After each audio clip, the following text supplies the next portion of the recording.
Assalamualaikum warahmatullahi wabarakatuh. Perkenalkan, nama saya Batrisya Aulia dengan NPM 20130531170. Saya dari kelas 2C, PGSD 2020 Universitas Lampung. Saya di sini akan menjelaskan tentang dinamika demokrasi di Indonesia.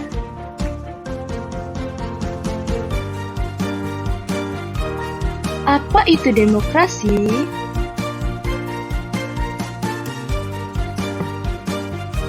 Demokrasi adalah salah satu bentuk sistem pemerintahan sebuah bangsa atau negara yang mengedepankan kebebasan untuk seluruh warga negara dalam hal politik, yaitu di mana penduduk atau masyarakat bisa memberi dan menyalurkan pendapat mereka tentang kelangsungan politik yang berjalan dalam negeri mereka, baik itu saran, kritik, ataupun pendapat lainnya, dengan bentuk penyampaian yang bermacam-macam.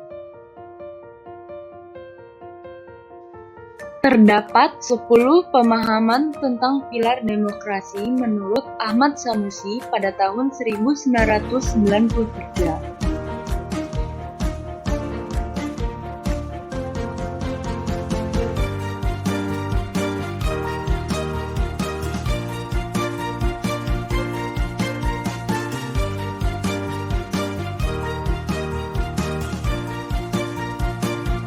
Macam-macam demokrasi menurut Sekti Nurwijayanti dan Nani Prasetyoningsih pada tahun 2009. Yang pertama adalah demokrasi parlementer.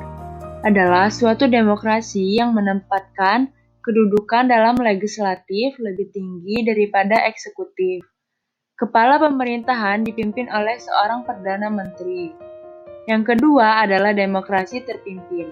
Adalah sebuah sistem demokrasi yang seluruh keputusan serta pemikiran berpusat pada pemimpin negara. Kala itu Presiden Soekarno.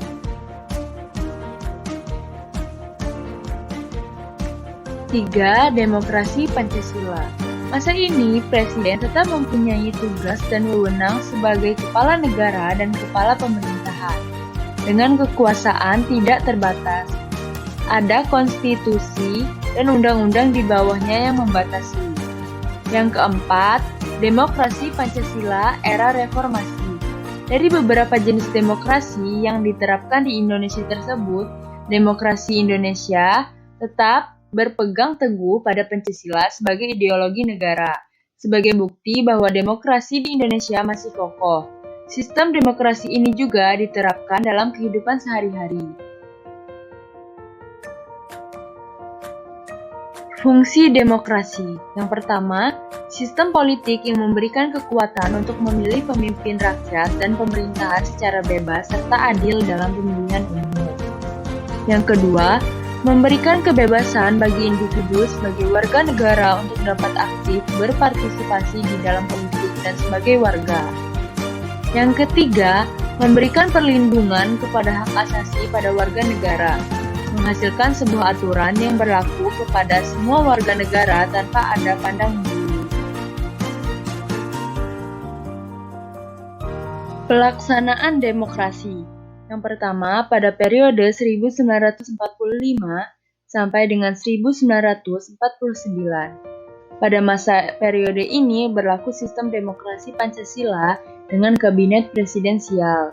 Dan pada tahun itu juga, pemerintah mengeluarkan maklumat dan mengakibatkan sistem demokrasi diganti dengan demokrasi liberal dengan kabinet parlementer. Yang kedua adalah periode 1949 sampai dengan 1959. Pada periode ini terjadi dua kali pergantian Undang-Undang Dasar. Yang pertama, pergantian Undang-Undang Dasar 1945 dengan Konstitusi RIS pada rentang waktu 27 Desember 1949 sampai dengan 17 Agustus 1950.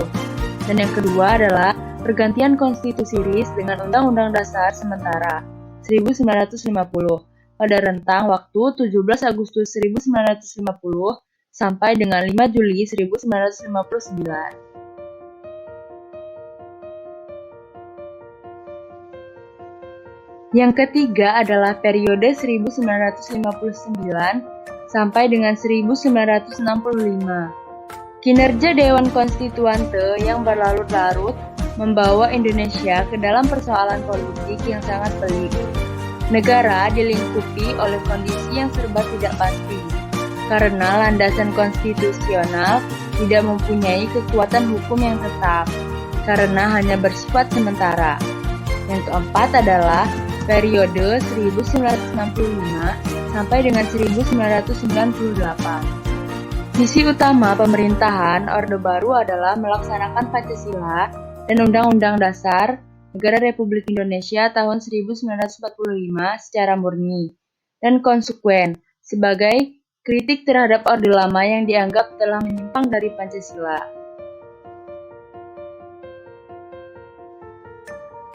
Dan yang kelima adalah pada periode 1998 sampai dengan sekarang.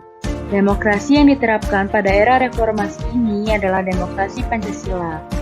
Setahun kemudian, yaitu pada tanggal 7 Juni 1999, dilaksanakan pemilihan umum yang demokratis. Pemilu yang dilaksanakan jauh lebih demokratis dari yang sebelumnya, dan pemilihan dipilih secara langsung oleh rakyat.